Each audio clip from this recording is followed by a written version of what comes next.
En aquel tiempo se acercaron a Jesús unos fariseos y le preguntaron para ponerlo a prueba: ¿le es lícito a un hombre divorciarse de su esposa? Él les respondió: ¿qué les prescribió Moisés? Ellos contestaron: Moisés no permitió el divorcio mediante la entrega de un acta de divorcio a la esposa. Jesús les dijo: Moisés prescribió esto debido a la dureza del corazón de ustedes. Pero desde el principio, al crearlos, Dios los hizo hombre y mujer. Por eso dejará el hombre a su padre y a su madre y se unirá a su esposa, y serán los dos una sola carne. De modo que ya no son dos, sino una sola carne. Por eso lo que Dios unió, que no lo separe el hombre. Ya en casa los discípulos le volvieron a preguntar sobre el asunto. Jesús les dijo: si uno se divorcia de su esposa y se casa con otra, comete adulterio contra la primera. Y si ella se divorcia de su marido y se casa con otro, comete adulterio. Después de esto, la gente le llevó a Jesús unos niños para que los tocara, pero los discípulos trataban de impedirlo. Pero aquello Jesús se disgustó y les dijo: dejen que los niños se acerquen a mí y no se lo impidan, porque el reino de Dios es de los que son como ellos. Les aseguro que el que no reciba el reino de Dios como un niño, no entrará en él. Después tomó en brazos a los niños y los bendijo, imponiéndoles las manos. Palabra del Señor. Gloria a ti, Señor Jesús. Sentados, por favor. Gracias, hermanas y hermanos. ¿Le es lícito a un hombre divorciarse de su esposa?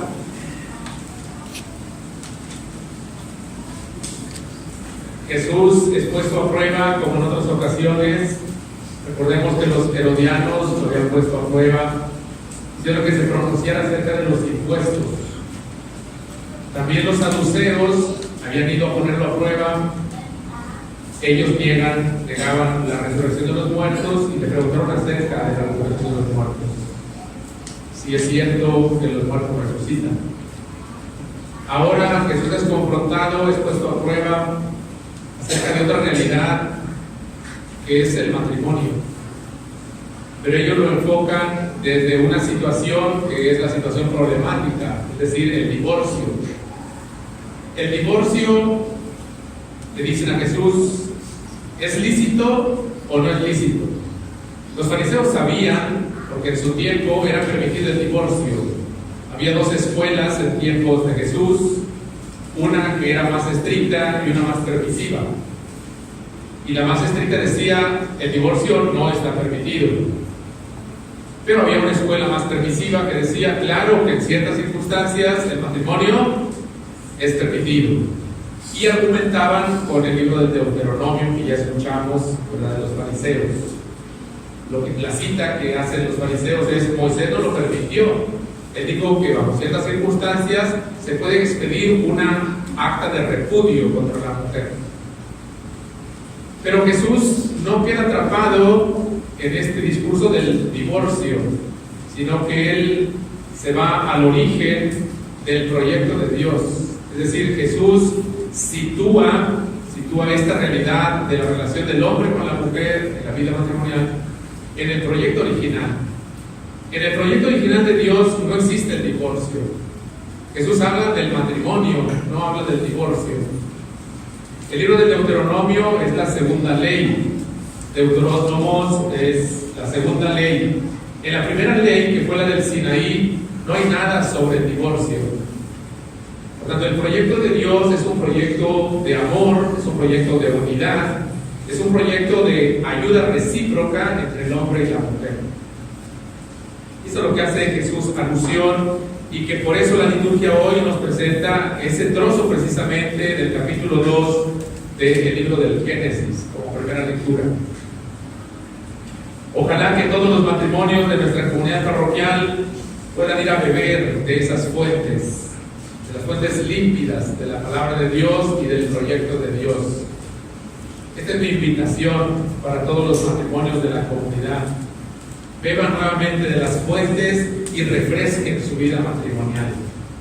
Abran las ventanas de su vida matrimonial para que se oxigene el matrimonio. Y esto es importante porque en el siglo XXI también la sociedad tiene suficientes razones para promover el divorcio. Los gobiernos de los pueblos establecen leyes, también en México, también en Tamaulipas y en nuestra zona también está autorizado el divorcio. Pero eso tiene otro origen, y Jesús se lo señala a los fariseos. Moisés les prescribió esto por la dureza del corazón de ustedes. Es decir, cuando el corazón se endurece, cuando el corazón se llena de razones para vivir la vida con otra persona, entonces el corazón se aparta de la ley del Señor. Ya no va a los mandamientos a buscar las razones de cómo sostener el proyecto matrimonial, el proyecto familiar. Ya no se acude al magisterio de la iglesia para sostenerse en las situaciones difíciles de la vida matrimonial, los desafíos. En las situaciones difíciles del matrimonio, generalmente se tiende a replegarse sobre lo que trae la persona dentro. Y lo que trae la persona dentro está formada de una serie de criterios que son de diferentes fuentes. Por ejemplo, de la colonia o de la zona donde vive, cómo se piensa y cómo se vive allí. Creo que muchas de las cosas que andan en la cabeza, que dan razones de por qué no se puede vivir la vida matrimonial sacramentalmente, es porque hay muchas cosas que han llegado a través de las novelas, a través de las películas, a través de la práctica social. Y los matrimonios católicos no quedan exentos de esta influencia. Por eso es la invitación a que desintoxiquen un poco ese tipo de razones. Es decir, extraigan nuevamente las razones que los ayuden a fortalecer la vida matrimonial y la vida familiar. ¿De dónde vamos a sacar esas razones? Pues de las fuentes directamente de la gracia. El repliegue sobre las razones nuestras, sobre las fuerzas nuestras, no son suficientes para sacar adelante el proyecto de Dios. Pero usted debe recordar, nosotros debemos recordar que el matrimonio es una institución divina y que es un camino concreto de santificación, también en el siglo XXI. Y yo quiero invitarles para que se apoyen en ese misterio y en esa riqueza de lo que es ese camino de santidad. El Papa Juan Pablo II, viniendo al encuentro justamente pues, de esta institución que está siendo tan azotada en nuestros tiempos también, nos ha propuesto a los papás de Santa Teresita del Niño Jesús como un matrimonio santo. Valdría la pena acercarse justamente a la vida de este matrimonio, porque es el primer matrimonio que ha sido reconocido por la Iglesia como santo, que ha sido canonizados los papás de Santa Teresita, ¿verdad?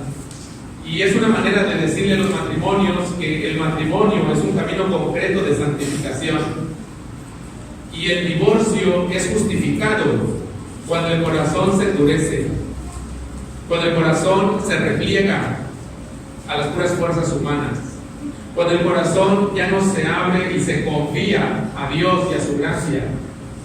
Hermanos, sin la gracia de Dios, sin los dones de Dios, sin la ayuda de Dios, no es posible llevar a término en la vida matrimonial. Los rompimientos del matrimonio hoy día solo podrán salir adelante si vuelven a las fuentes de la gracia y de la ayuda del Señor. Creo firmemente que en este tiempo hay matrimonios que tienen la condición de niños, como dice el Evangelio en la segunda parte. Toman los principios del Evangelio, toman los mandamientos con una confianza plena en que si es de Dios, esto va a funcionar. Sigue habiendo matrimonios en el siglo XXI, en nuestro tiempo, que se confían a Dios y que se toman de la mano de Dios para salir adelante. ¿Qué hacer con los matrimonios que rompen su proyecto matrimonial?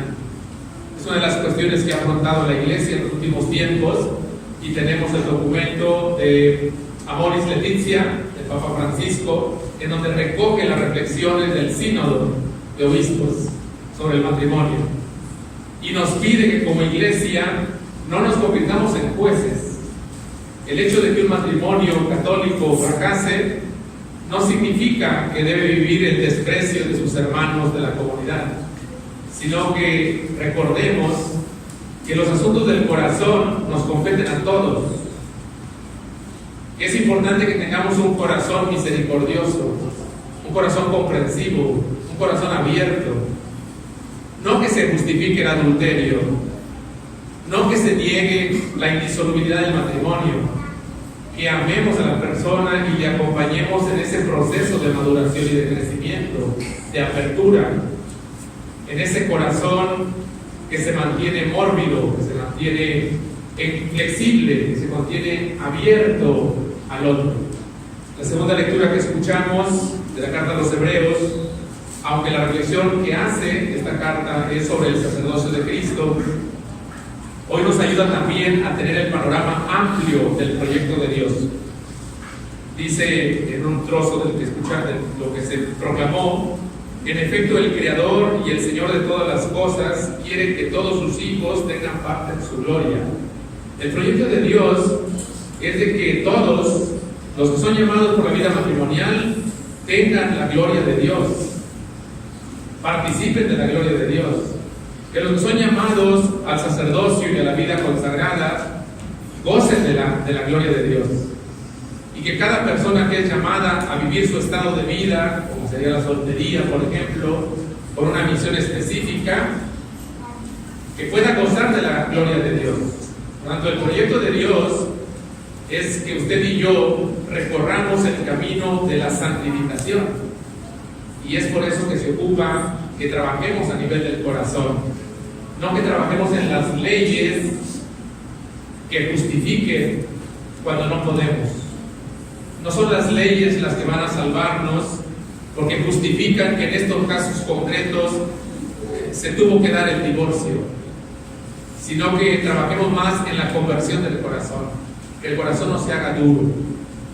Seguirá habiendo matrimonios fieles en la medida en que se tomen de la mano de la gracia de Dios y de sus dones, en donde sigan recorriendo caminos de virtud, en donde permitan que el Espíritu Santo, el Espíritu de Dios, siga moldeando el interior de cada uno, en donde, como dice la segunda lectura, vivamos el amor sacrificial, el amor oblativo, en donde el otro realmente se abre a ayudar al otro, en donde la ayuda mutua se da del esposo con la esposa y de la esposa con el esposo, en donde ninguno de los dos sacrifica al otro, sino que se sacrifica por el otro.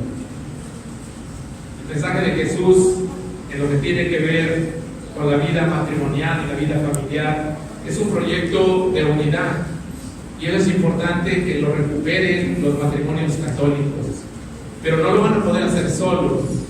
Necesitan apoyarse en esa gracia de Dios, y las fuentes las conocemos. Por tanto, sigan esta semana bebiendo de esas fuentes y refrescando sus vidas matrimoniales y familiares, y que toda la comunidad nos veamos también bendecidos por esos matrimonios que siguen creciendo en santidad, que todos los demás se puedan inspirar, especialmente los jóvenes y los matrimonios jóvenes, para que vean que es posible que el misterio de Dios matrimonial resplandece también en este tiempo, que no van a dominar las sombras de los divorcios y de los rompimientos de las relaciones, que no va a predominar el mal en este mundo.